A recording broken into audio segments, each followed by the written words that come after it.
हर हर महादेव आप सभी दोस्तों को। और कल है महाशिवरात्रि, तो आज एक शिव चर्चा भजन गाती हूँ। होली पर है, सुनिए आप लोग।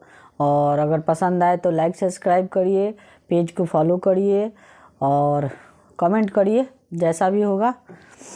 धन्यवाद।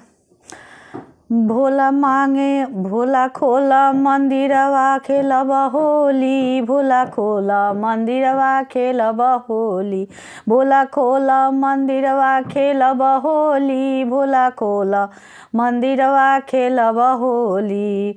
गंगा से खेलब हो चंदा से खेलब, गंगा से खेलब हो चंदा से खेलब, चंदा से खेलब हो चंदा से खेलब, चंदा से खेलब हो चंदा से खेलब। अरे नगवा से खेलब हर हर बोली, भोला खोला मंदिरवा खेलब होली। अरे नगवा से खेलब हर हर बोली, भोला खोला मंदिरवा खेलब होली। कार्तिक से खेलब गणेशा से खेलब, कार्तिक से खेलब गणेशा से खेलब, गणेशा से खेलब गणेशा से खेलब। गौरा मैया से खेलब हर हर बोली, भोला खोला मंदिरवा खेलब होली। अरे गौरा मैया से खेलब हर हर बोली, भोला खोला मंदिरवा खेलब होली।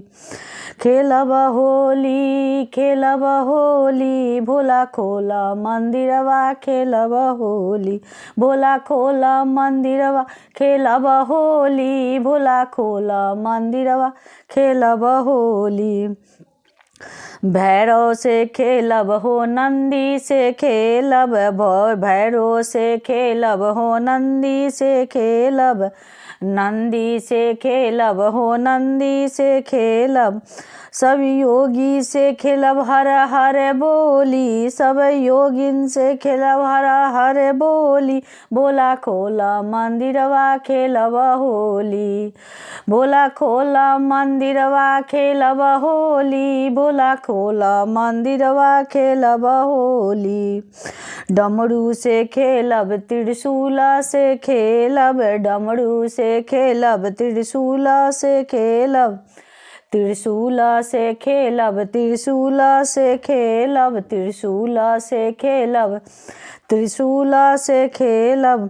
अरे बिछुआ से खेलब हर हर बोली, अरे नगवा से खेलब हर हर बोली, भोला खोला मंदिरवा खेलब होली, भोला खोला मंदिरवा खेलब होली।